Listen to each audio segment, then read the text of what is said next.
आवश्यक है समय और शक्ति को सुनियोजित करें। हमारा हर काम, ध्यान केवल रीढ़ तान के बैठने में ही नहीं होगा। इस ध्यान को केवल आप मोक्ष के लिए मत कहिए। ध्यान हमारे समग्र जीवन का दर्शन हो जाए, सब जगह लगेगा। ये कहानी मैं कई बार कहता हूँ आप लोगों के बीच। सन्यासी के घर चोरी हो गई। एक चोर आया और कंबल चुरा ले गया। चोरी हो गई तो मुकदमा शुरू हुआ। जज ने पूछा सन्यासी से, चोर भी खड़ा है, सन्यासी भी खड़ा है। सन्यासी से पूछता है जज, क्या चोरी हुई बताओ। सन्यासी ने कहा, सरकार मेरा बिस्तर, मेरा तकिया, मेरा चद्दर, मेरा कंबल, मेरा सब कुछ तो लूट गया। चोर बीच में बोल पड़ा, हुजूर सन्यासी झूठ बोल रहा है, मैंने तो केवल इनका एक कंबल ही चुराया है। सन्यासी ने कहा, हुजूर कंबल ही मेरा बिछौना था, कंबल ही मेरा ओढ़ना था, कंबल ही मेरा तकिया था, कंबल ही तो मेरा सब कुछ था, और मेरे पास क्या, इसलिए मेरा सर्वस्व लूट गया। इसी प्रकार से ध्यान को आप आहार में केंद्रित कर सकते हैं, ध्यान को आप वाणी में केंद्रित कर सकते हैं, ध्यान को आप इंद्रियों में केंद्रित कर सकते हैं। सारे व्यवहार में ध्यान को केंद्रित करिए। साहब ने जो कहा है, उठत बैठत कभू न छूटे ऐसी तारी लागी। हर समय ध्यान की आवश्यकता है, सब समय सजगता और सावधानी की आवश्यकता है। लेकिन हम लोगों का जीवन घोर प्रमादग्रसित है, इसलिए प्रमाद से बचाएं। ध्यान के निमित्तकारी व्यवहार हों, बोलें सावधानी पूर्वक ध्यान के लिए। ऐसा तो नहीं बोल रहा हूँ जिसके बोलने के बाद मेरा मन चंचल हो, विचलित हो, पछताए और ध्यान में बाधा करे। ये ख्याल करना है। खाते समय, पीते समय, उठते समय, हर समय, तब जाके ध्यान सफल होगा। इसलिए हमारे भीतर जो शक्ति है उसका उद्घाटन करें। ध्यान यही कराता है। सबके भीतर बहुत बड़ी शक्ति है, बहुत शक्ति है। त्याग का इतना बल है, इतना बल है कि वो बहुत कुछ कर सकता है। और ये आप प्रत्यक्ष देखे होंगे। त्याग आदमी सब कुछ का कर देता है। पत्नी के साथ लंबा समय रहता है, लेकिन पता चलता है कि पत्नी उल्टा है, गलत करती है, छोड़ देता है। पति पत्नी का त्याग कर देता है तो पत्नी पति का त्याग कर देती है। पुत्र का त्याग, पिता का त्याग, घर का त्याग, राज्य का त्याग, देश का त्याग, जाति बिरादरी का त्याग, मत पंथ का त्याग। कितनी शक्ति है। जिस शक्ति से आप इन सबको त्याग रहे हो। पहले खूब देवी देवताओं को पूजता था, ज्ञान हुआ ये प्राणी ही देवी देवता हैं, त्याग दिया। पहले मंदिर में जाता था, अब मस्जिद में जाने लगा, मंदिर त्याग दिया। चर्च में जाने लगा, मंदिर मस्जिद दोनों त्याग दिया। ईसा मसीह को सब कुछ मानने लगा। कैसा अद्भुत है। आदमी में कितना बल है। आदमी सब कुछ त्याग देता है, भोजन त्याग देता है, केवल दूध पीता है, बहुत कुछ करता है। अर्धबाहु, खड़ेश्वरी, पंचअग्नि, जलसैनी कितना तप करता है। इस त्याग की शक्ति को बढ़ाएं, हमारे भी उसको पहचानें।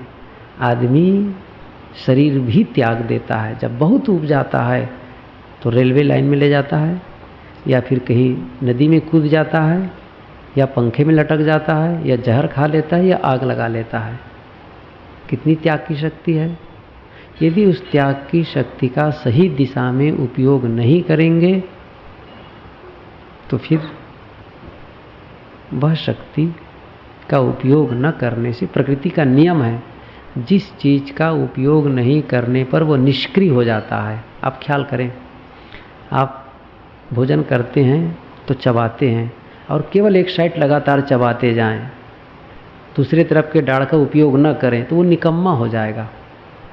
दोनों तरफ चबाएं तो दोनों सक्रिय बने रहेंगे।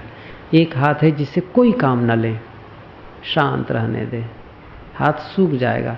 इसीलिए जो ऊर्ध्वबाहु होते हैं एक हाथ को उठाए रहते हैं, कई तपस्वी कई साल तक उठाए रहते हैं, काम नहीं लेते, हाथ सूख जाता है, फिर वो नीचे करना चाहते तो भी नहीं होता है। इसी प्रकार खड़ेश्वरी उन लोगों की बात है, पैर सूज जाता है एकदम। शक्ति का उपयोग करें, उसका सही दिशा में उपयोग करें, नहीं तो शक्ति समाप्त हो जाएगी। त्याग की शक्ति है, विकारों को त्यागने की पूरी क्षमता है। एक आदमी गाय पाला था, उसकी गाय रोज 1 लीटर दूध देती थी, रोज 1 लीटर दूध निकाला करता था। उसके घर में 1 महीने के बाद 30 दिन के बाद शादी होने वाली थी। मन में हुआ कि शादी के समय दूध की आवश्यकता ज़्यादा है, तो आज से ही मैं दूध दूहना बंद कर देता हूँ। 1 दिन में 1 लीटर तो 30 दिन में 30 लीटर दूध बहुत है शादी के लिए, 30 लीटर दूध, और दूहना बंद कर दिया। जब 30 दिन पूरे हुए, शादी का दिन आया, बड़ा सा पात्र लेकर गाय के पास गया दूहने के लिए। 1 बूंद दूध नहीं निकला, सूख गया। सब जानते हैं क्यों? जब आप दूध नहीं निकाल रहे हैं तो निकलेगा क्या? सूख गया। ऐसे ही आप त्याग नहीं करेंगे विकारों का, दोषों का, तो आपके अंदर शक्ति क्षीण हो जाएगी। और इसीलिए जो बीड़ी पीते रहते हैं, तम्बाकू खाते रहते हैं, त्याग की क्षमता कम हो जाती है। बीड़ी छोड़ दो, अरे कितना प्रयास किए, बीड़ी छूटते ही नहीं। गुटखा खाने वाले बैठे होंगे यहाँ, जो गुटखा खाए करते हैं, कई बार छोड़ते हैं फिर शुरू कर देते हैं, छूटती ही नहीं, छूटता ही नहीं गुटखा। कई लोग तो ध्यान शिविर में 7 दिन रहते हैं, गुटखा 1 भी दिन नहीं खाते हैं, और जैसे सड़क पर जाते हैं फिर शुरू कर देते हैं। बड़ा गजब है, कितनी कमजोरी है, भयंकर कमजोरी है। त्याग करो। इसी प्रकार मनोविकारों का त्याग। जब लगे कटु बोलना गलत है, कटु न बोलो। क्रोध करना गलत है, क्रोध न करो। मोह करना गलत है, मोह न करो। राग करना गलत है, राग न करें। शनै शनै आगे बढ़े, लखि परिणाम अजय, चतुर्विशाल देव ने कहा है। शनै शनै आगे बढ़े। आसक्ति निर्मूल को पुनि पुनि मनन विचार। आसक्ति को निर्मूल करके बारंबार मनन चिंतन करना पड़ता है। 1-2 बार से काम नहीं बनेगा, बारंबार सोचना पड़ता, क्षीण करना पड़ता है, उसके वेग को समाप्त करना पड़ेगा, तब हमें उद्वेगित नहीं करेंगे वेग। इसलिए सभी साधक, सभी साधिकाएं ऐसा मन बनाएं, ऐसा नियोजित करें समय का, और अपने आप को इतना सौभाग्यशाली समझें कि इतना बड़ा सौभाग्य जो हमें अच्छी समझ मिली है, सद्गुरु संतों का आधार मिला है, ध्यान करने की शक्ति मिली है, ध्यान के महत्व को समझते हैं, भक्ति के महत्व को समझते हैं, वैराग के महत्व को समझते हैं, ज्ञान के महत्व को समझते हैं, सब के महत्व को समझने में आ रहा है। और फिर भी उसकी अवहेलना करें। जो कीमत पद की लखै, करे निरादर भूल, और मन रुझ होय न नास्ते, अधिक अधिक दैशूल। सद्गुरु विशाल देव कहते हैं जो कीमत पद की लखै। यहाँ पर तो भक्ति का प्रसंग है, लेकिन सबको लें आप। जो ध्यान की कीमत को समझता है, साधना की कीमत को समझता है, लेकिन करे निरादर भूल, भूलवश उसका वो अवहेलना करता है, ध्यान नहीं करता, साधना नहीं करता, तो क्या होगा? मन रुझ होय न नास्ते। मन का रोग उसका नाश नहीं होता है, समाप्त नहीं होता है। अधिक अधिक दैशूल, और अधिक अधिक पीड़ा देते हैं। हम सब अवहेलना करते हैं। आत्मानुशासी बनो। आत्मानुशासन, अपने लिए ध्यान करना है। भयवश ध्यान न करिए, शौक से करें, शौक से साधना करना है। भय से करेंगे, भय का कारण समाप्त होगा, खत्म हो जाएगा। आत्मा, मुझे याद है एक बार राजकोट जाना हुआ गुरुजी के साथ, कई बार जाते हैं, अनेकों बार गए हैं वहाँ। तो एक बार की बात है कि गुरुजी जिस कक्ष में रहते थे वहाँ का बाथरूम खराब था, तो नीचे आते थे नहाने के लिए, जहाँ हम लोग एक हाल में निवास था। गुरुजी एक निवास ऊपर के हाल में होता है।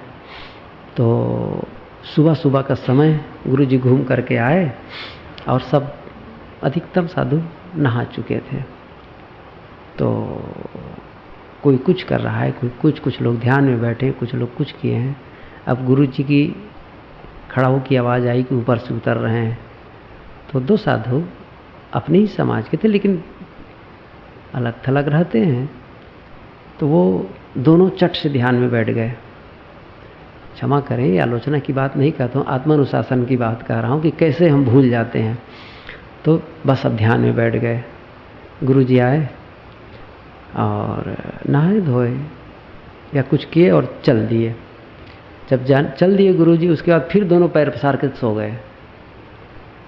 मतलब ऐसा लगा कि कहीं गुरुजी देखेंगे डांटेंगे, इसलिए लाओ ध्यान में बैठ जाएं। अब कोई डांटने वाला नहीं है, कोई कहने वाला नहीं है, क्या ज़रूरत है ध्यान में बैठने का। मतलब उनको ध्यान ज़रूरत नहीं है, गुरुजी को ज़रूरत है, दिखाने की ज़रूरत है। ऐसे लोग सफल नहीं हो सकते हैं। हम लोग ऐसे जब करेंगे तो कायर हैं। सद्गुरु विशाल देव ने कहा है, करे चलाकी जो मनुष्य ताहि काज नहीं पूर। ये उन्होंने कहा है, करे चलाकी जो मनुष्य ताहि काज नहीं पूर। जो आदमी चलाकी करता है उसका काम पूरा नहीं होता है। हम अपने को धोखा दे रहे हैं, इसलिए अब धोखा देना बंद कर दें। साधना में मन लगाएं। मन का साक्षी खुद हैं। हमें पता है हमारा मन कहाँ कहाँ जा रहा है। धन में जा रहा है, पद में जा रहा है, सम्मान में जा रहा है, किसी के शरीर में जा रहा है, किस में जा रहा है, कहीं जा रहा है, पता है। और वो कमजोरी का हम साक्षी हैं। बस उसके तरफ दुख दिखाए, दुख दिखाए कहूँ अन्य विधि जबरन ताहि दबेट। ये भी सद्गुरु विशाल देव की वाणी है। विशाल वचनामृत हर साधक को पढ़ना चाहिए। दुख दिखाए कहूँ अन्य विधि जबरन ताहि दबेट, ये साहिब की भाषा है। किसी भांति उधर से दोष दर्शन हो और जबरदस्ती उसको मिटा दे। दुख दिखाए, जहाँ राग हो रहा है वहाँ दुख दिखाए। दोष दृष्टि जब ही भई तब उपजो वैराग। शुभानुपश्चिम विहिरंतम अश्रम, शुभानुपश्चिम विहिरंतम, तथागत बुद्ध ने कहा है। शुभ देखते ही वे जो विचरता है उसका मनोविकार समाप्त नहीं होता है। जिसको भोजन की मात्रा का ख्याल नहीं है, इंद्रियों का संयम करता है, उसके मनोविकार समाप्त नहीं होते हैं। इसलिए ललचाई दृष्टि से मत देखो, अशुभ देखो। सबको मृत मरा हुआ, तब काम बनेगा। कुछ मिनट आप लोग और ध्यान करें, तब छुट्टी मिलेगी। अब की पूरे मन को बांध लें, एकदम शून्य बना दें। थोड़ा समय बाकी है, एकदम शून्य। कल मैंने कहा था कि सुबह उठें, उत्साह के साथ उठें, पूरा दिन ध्यान में लगाऊंगा। और मैं आपको ईमानदारी की बात बताऊं, जब मैंने जैसी मेरी नींद खुली सुबह 4 बजे घंटी लगने पर उठा तो प्रथम स्मरण आया, यही प्रथम स्मरण मेरा कि आज पूरा ध्यान ठीक से करना है। न किसी के प्रति द्वेष, न किसी के प्रति राग, न किसी के प्रति मोह। ये प्रथम स्मरण हुआ। आप निश्चित माने, जो आप संकल्प करते हुए सोएंगे वो बीज रूप में रहेगा, और अंतिम संकल्प आपका दूसरे दिन का प्रथम संकल्प होगा। ये आप प्रयोग कर लीजिए। ये कोई मैं लिखा पढ़ी की बात नहीं कहता हूँ, आप खुद आज प्रयोग करके जाएं, देखें। रात में बिस्तर में सोते समय एक ऐसा शुभ संकल्प लेकर के सोएं, सुबह उठेंगे तो वो प्रथम संकल्प होगा। लेकिन कायर होंगे, महान ढीला ढाला, तब काम नहीं बनेगा। मजबूत होना है। इसलिए मजबूती से इस समय आप लोग सब साधना में हम लोग लगें और मन को शून्य बना दें, जैसा मन है ही नहीं, शांत, एकदम शांत।